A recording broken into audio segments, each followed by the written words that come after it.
అనారోగ్యం, ఉద్యోగం, వ్యాపారం అప్పులతో బాధపడుతున్నారా? వెంటనే జేకేఆర్ గురువు గారికి కాల్ చేసి అపాయింట్మెంట్ తీసుకోండి.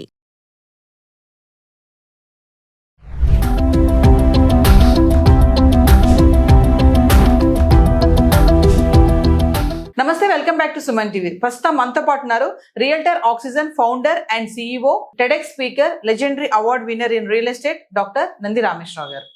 నమస్తే సార్. నమస్తే.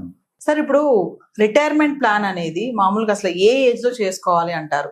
చాలా మంది ఏంటంటే ఈ రిటైర్మెంట్ ప్లాన్ అనేది జాబ్ చేసే వాళ్ళు కూడా ఇప్పుడే ఎందుకు, తర్వాత చేసుకుందాంలే, ఒక 5-6 సంవత్సరాలు అయ్యాక ప్లాన్ చేద్దాం అన్న దాంట్లో ఉంటారు. అసలు మామూలుగా చూసుకుంటే ఈ రిటైర్మెంట్ ప్లాన్ అనేది ఎప్పుడు చేసుకోవాలంటారు? జనరల్ గా మనకి గవర్నమెంట్ తరపుని పిఎఫ్ అని ఉంటుంది. పిఎఫ్ కానీ పీపీఎఫ్ కానీ, అంటే గవర్నమెంట్ కట్ చేస్తే మనం 12% సేవ్ చేసుకుంటే ఇంకో 12% కాలుస్తుంది. అంటే 24%, 25% ప్రతి మంత్ మీకు కట్ అవుతుంది. రిటైర్ అయిన 58-60 ఇయర్స్ తర్వాత దాన్ని పెన్షన్ రూపంలో ఇస్తారు. ఒకప్పుడు పాతకాలం పద్ధతి. ఇప్పుడు ఏమైందంటే మనం చూసుకుంటే కనుక ప్రతి మానవుడికి, ప్రతి మనిషికి రిటైర్ అయ్యే టైంకి దాదాపు 3.5 కోట్ల రూపాయలు మినిమం ఉంటే ఫర్దర్ జీవితం 10-20 సంవత్సరాలు, 100 సంవత్సరాలు ఎవరు బతకట్లేదు, 70, 80, 90 బతికితే ఈ మిగిలిన 15, 20, 30 సంవత్సరాలకి కన్నా ఈ 3.5 కోట్ల మీద వచ్చే ఇంట్రెస్ట్ కానీ, రియల్ ఎస్టేట్లో ఇన్వెస్ట్మెంట్ కానీ, స్టాక్స్ లో కానీ, ఎస్ఐపి కానీ, బంగారం కానీ, సిల్వర్ కానీ, రకరకాల ఎన్పిఎస్, నేషనల్ పెన్షన్ స్కీమ్ అని, డెట్, ఈక్విటీ ఉన్నాయి. ఇందులో ఏదో దాంట్లో పెట్టుకుంటే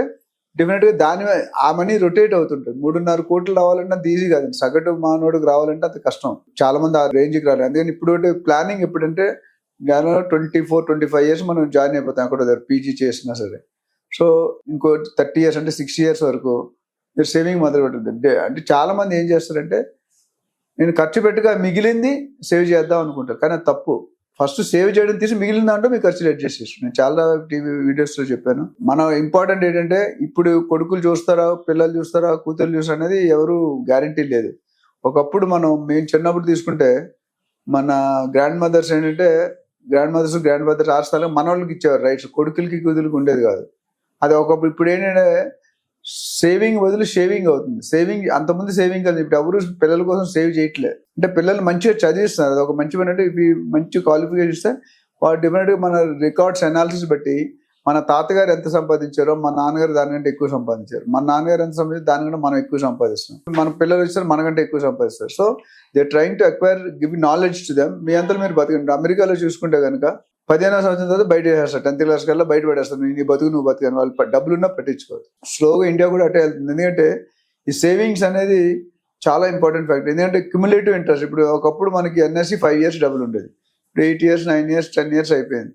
అంటే రాను ఇన్ఫ్లేషన్ రేటు, రూపీ వాల్యూ డాలర్కి ఎగ్నెస్ట్ తగ్గుతుంది. సో సేవింగ్ అనేది ఐడియల్లీ 30 ఇయర్స్ to 6 ఇయర్స్ అనేది నెలకి ఇంత అని పెట్టుకోవాలి. మీకు వచ్చే శాలరీలో 10%, 15%, 20% కొన్ని అన్నీ ఒకే దగ్గర ఇన్వెస్ట్ చేయకుండా డిస్ట్రిబ్యూట్ చేసుకోవాలి. లిటిగేషన్ అదే ఆ స్ప్లిటింగ్ అనేది part in PF, part in NPS, part in real estate, part in stock market, part in mutual funds, part in insurance. బేసికల్గా రిటైర్ అయ్యి వచ్చే ప్రాబ్లం అంటే ఇన్కమ్ రాదు, ఆరోగ్యానికి ఎక్కువ ఖర్చులు అవుతాయి, మెయింటెనెన్స్. తర్వాత పిల్లలు చూడకపోతే ఓల్డ్ ఏజ్ హోమ్ అనేది బాగా కాన్సెప్ట్ డెవలప్ అవుతుంది. ఓల్డ్ ఏజ్ అనేది అంటే పిల్లలు చూడకపోతే, ఇక్కడ చిన్న ఎగ్జాంపుల్ చెప్పాలి. ఒక కొడుకు ఓ ఫాదర్ని, మదర్ చనిపోయారు, ఫాదర్ని హాస్టల్లో వేశారు.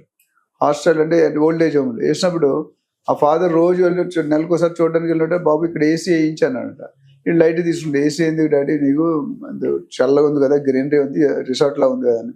1 సంవత్సరం పట్టిందంట. ఇంక విసుకెత్తిపోయి మా నాన్న ఎందుకంటే వేయించాడంట.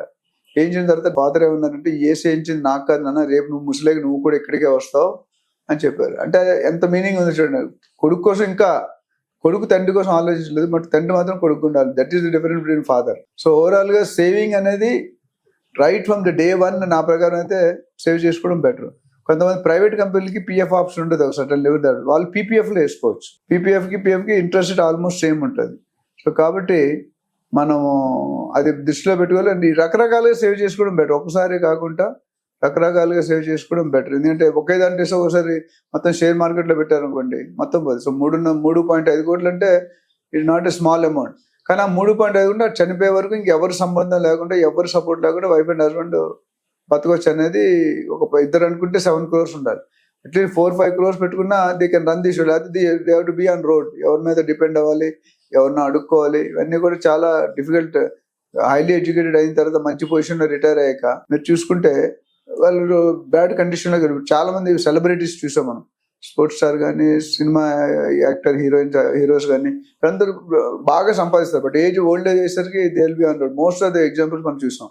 అలా కాకుండా ముందే ప్లాన్ చేసుకుని వచ్చినప్పుడు ఇల్లు దీపముండుగానే ఇల్లు సగబెట్టుకోవాలి. సరే, అంటే మామూలుగా చాలా మంది రిటైర్మెంట్ ప్లాన్ అనేది చేసుకోరు, నెగ్లెక్ట్ చేస్తూ ఉంటారు. మరి ఫైనల్ గా రిటైర్మెంట్ ప్లాన్ అనేది అసలు ఎప్పుడు చేసుకోవాలి? ఇప్పుడున్నటువంటి యువతకి ఏమని చెప్తారా? ఇప్పుడున్న యువతకి అనేది నేను ఆల్రెడీ చెప్పాను మేడం, 25 years జాబ్ వస్తుంది, 1-2 years లో కొంచెం సెటిల్లోనే ఏమైనా పాత అప్పులు డ్యూస్ కానీ ఉంటే తీర్చేసుకొని 28 to 30 years స్టార్ట్ చేశాడు. ఏది ఏమైనా నువ్వు తినపైన సేవింగ్, పచ్చడి మతికిలైనా తిన్న బిర్యానీ మటన్ చికెన్ కాకపోతే, కానీ నువ్వు సేవింగ్ అనేది ఫస్ట్ ప్రియారిటీ, టాప్ ప్రియారిటీలో తీసుకోవాలి.